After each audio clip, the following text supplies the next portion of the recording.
At noon, we got number 11 Illinois, who started season 1-0. Traveling to Duke, who started season 1-0. Illinois favored by 3 on ESPN.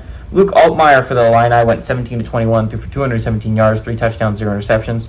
Aiden Lowry had 9 carries for 101 yards and 2 touchdowns, and Hank Beatty had 5 catches for 108 yards. Darian Mensah went 27-34, threw for 389 yards, 3 touchdowns, 0 interceptions. Anderson Castle had 3 carries for 69 yards, and Cooper Barcate had 5 catches for 117 yards. Illinois is 1-1 against Duke all time. Last game did go to Illinois in 1965. The home team is 2-0 when these two teams have played. Duke is 1-0 in one-possession football games. And we're talking about the biggest games of the week. I think this is up there as one of the biggest. I've been saying for a long time, again, Illinois is in my 12 teams to make the college football playoffs. If Illinois can start 5-0, they will be in the college football playoffs. I have almost no doubt.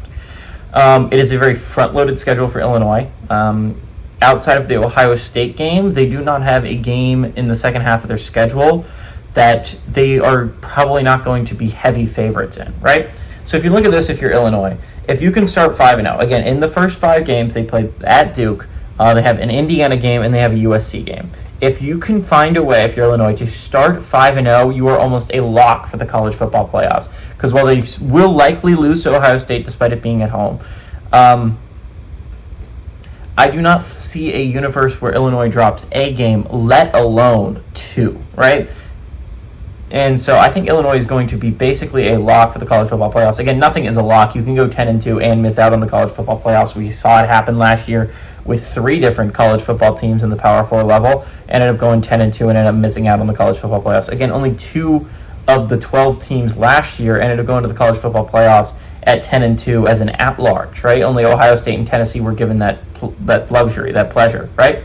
So if you look at it from that regard, this is an extremely important game for both. Again, Duke, this is an extremely important game because if you can find a way to win this one at home, right? If you're Duke, suddenly the world is your oyster, right? You only have one more ranked team on your schedule, and that is Clemson. This is a schedule that honestly seems rather doable outside of a game against like maybe Georgia Tech and a game against NC State. It looks like Duke has a rather favorable road. They do play Clemson, but they do not play SMU, they do not play Miami, and they do not play Florida State, and they do not play Louisville. If you were to ask for a path to the playoffs, if you are Duke, and you play in the ACC, and you are able to avoid basically 4 of the 5 best teams in the ACC, you would be thanking your lucky stars if you are Duke. Yes, you play probably the best team in the ACC in Clemson, but Duke has a path. If they can find a way to win this at a conference game, they have a very good path to the college football playoff, and I think it's going to be extremely interesting to watch. Duke could put themselves on the map. All that being said, Duke looked not great against the run against Elon, right? And if you're talking about a strength of this Illinois football program, it is the offensive line and its ability to run the football. Again, this is a very talented Illinois team that brought back up basically 21 of its 22 starters from last year. And last year, though, they went, by the way, 9-3 and just missed out on the college football playoffs.